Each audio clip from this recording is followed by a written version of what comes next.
Hello again. Now, two words you'll hear me using sometimes when I'm talking about music is consonance and dissonance. So I thought in this video we'll talk a little bit about those two words, what they mean, and why it's important that you understand the concepts of consonance and dissonance, because it can help you with listening to other people's music, interpreting it, and importantly, with composing your own. Okay, so let's start with consonance. Consonance basically means having the property of being consonant. So what does that mean? It's probably easiest to explain with an example. Let's play a chord. Here's a chord. This is an A major chord.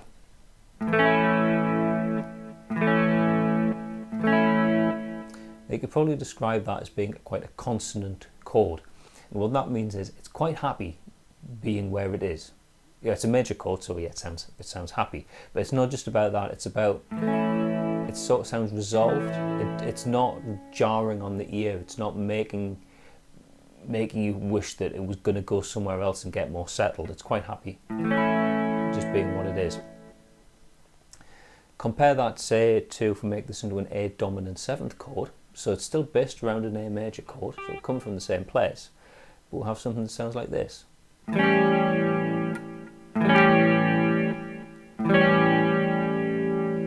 That's not so resolved. That's wanting to go somewhere else. That's wanting to settle on another note. If you just try to end a piece of music on that, it would sound tense.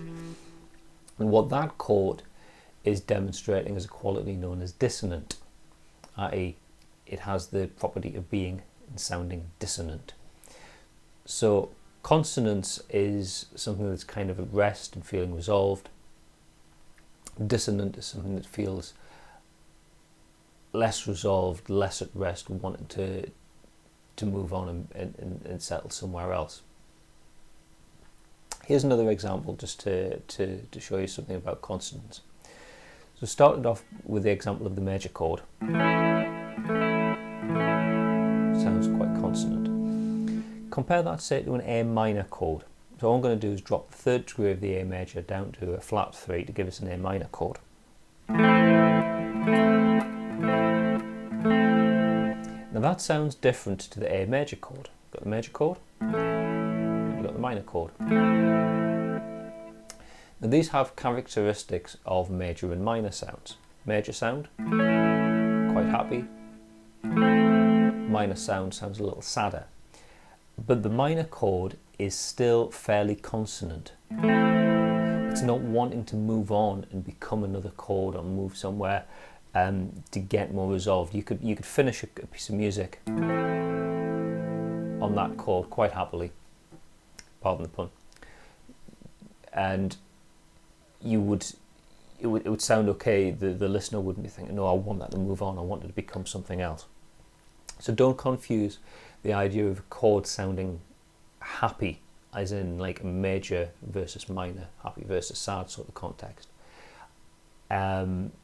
with something that sounds just kind of happy to be where it is and not wanting to move on somewhere else, which is what consonance and dissonance is all about.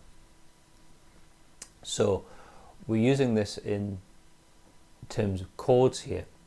And also think about consonance and dissonance in terms of the sound of intervals, just the gaps between two notes, rather than hearing a whole group of notes being played together in a chord.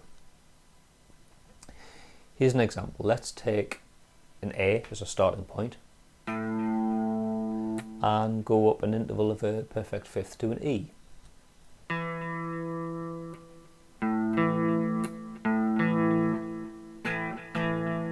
Now that sounds quite resolved, quite happy where it is.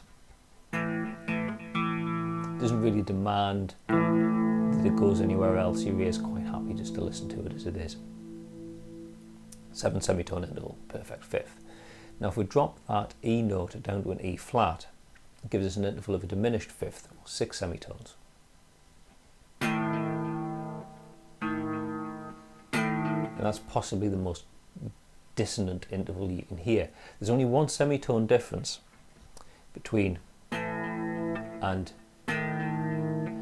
but a whole world of difference between the level of consonance that you get in the perfect fifth and the level of dissonance that you get in the diminished fifth. And it's the idea of consonance and dissonance. If you can hear them, so it's quite difficult to just describe in words, but having explained the concept, when I give you an example of a consonant interval, of a dissonant interval, you can quite easily hear what the difference is. And it's being able to hear the difference between the levels of consonance or dissonance in intervals that can help you to train your ear to recognize intervals when you hear them. It's not something that's completely binary, that something is consonant or something is dissonant. Yeah, that interval there, that is, getting on for being pretty much 100% dissonant. But you get sort of in between where, this interval, perfect fifth, sounds quite consonant. How would you describe that? That's a major sixth. What are your ears telling you about that? Are you hearing consonance or are you hearing dissonance? How about that then? Going from a major sixth to a minor sixth. So when you're trying to get to grips with learning intervals, learning how distances between notes sound, think of it in terms of how resolved or unresolved, how consonant, how dissonant, sort of in a line between consonance and dissonance. Where does the sound of that interval lie? And it can help you, because if you can hear an interval, you can hear a distance between two notes, and you can recognize what that interval is, it helps you for working out when you want to play other people's music. So if you hear a melody line or solo or whatever, you can hear, well, what note does it start on? What's the second note? How big a gap is it? Does it sound like it's going up or down? Is it going a long way or a short way? How consonant or dissonant is that? So if you hear a movement between two notes and it's got quite a dissonant sound, going up quite a bit but not a massive amount, well, is it about a perfect fifth? Well, if it sounds dissonant, it's not a perfect fifth. It's more likely to be possibly a minor sixth, something like that. So it's about being able to tune your ear into how the intervals sound, and that helps you to be able to work out how to play other melody lines that you hear, whether that's other people's music, or even if you're just walking around, you're sitting waiting for the bus or whatever, and you're coming up with tunes in your head, and you think, oh right, I like the sound of that. I want to try and transcribe what I'm hearing in my head, onto a guitar or whatever instrument you play. Then being able to recognize the sound of an interval, and then being able to translate that to something that you can actually play on your instrument. It's an important skill. Where it also is useful to understand consonance and dissonance is when you come to write your own music, because if you play something which is, it's a bit of a paradox. If you think you want to play something which people want to hear, so you think, oh, I want to play something which people enjoy, it sounds settled, so I'll play something that generally sounds very, very consonant. So I'll settle on, really, resolved sounding chords.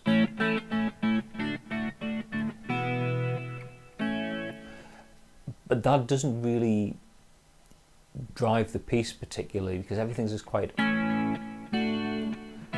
it's quite settled. If you can bring some dissonance to bear in that, it'll move the piece on. It'll make it want to be something else. Play a major chord, major 7, dominant 7, that dominant 7th chord. If you get into the analysis of the intervals between the different notes in there, there's actually a diminished fifth.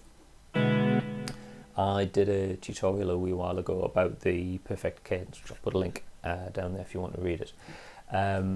Explains a bit more, but yeah, going from a dominant 7th chord, it's quite an unresolved sounding chord. It wants to go somewhere, so we'll settle on a consonant chord at the end, and that gives us, it gives the piece more character, rather than just going, which is okay, but maybe it's just a little bland compared to,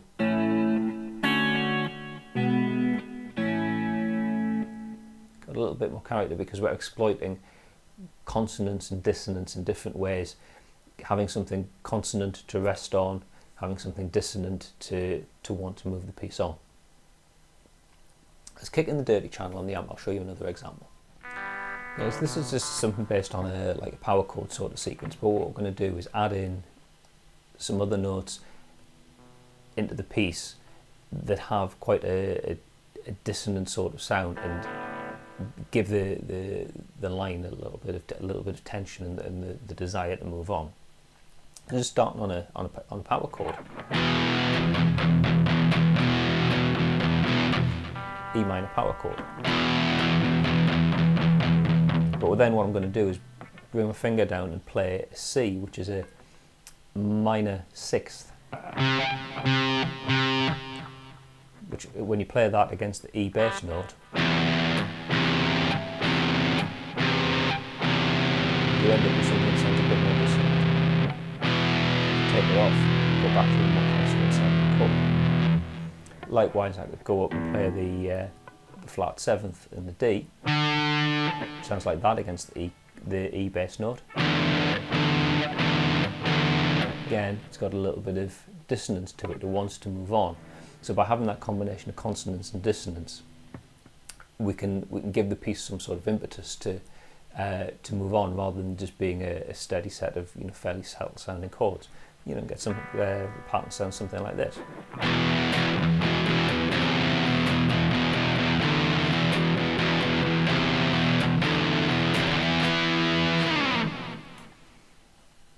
So there you can hear using consonant intervals and dissonant intervals together to give a piece some tension and to move it forward. So think about that when you're writing your own music. It's not just about necessarily using notes from the key. Some notes within a key will sound more consonant against the underlying chords than others. Some will sound quite consonant, some will sound quite dissonant. If you really want to bring in dissonance, look at using some outside notes, taking notes from outside of the key, non-chromatic, non-diatonic notes from the chromatic scale, and introduce those, and then move down to something diatonic that sounds more resolved when you want to get the resolution and take the tension away from what you're playing. So it's something to experiment with.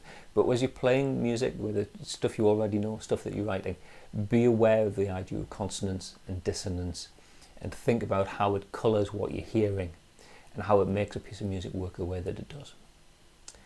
Okay, so that's something for you to think about, whether you listen to other people's music or coming up with your own, which is always good. Be creative and experiment and come up with your own tunes.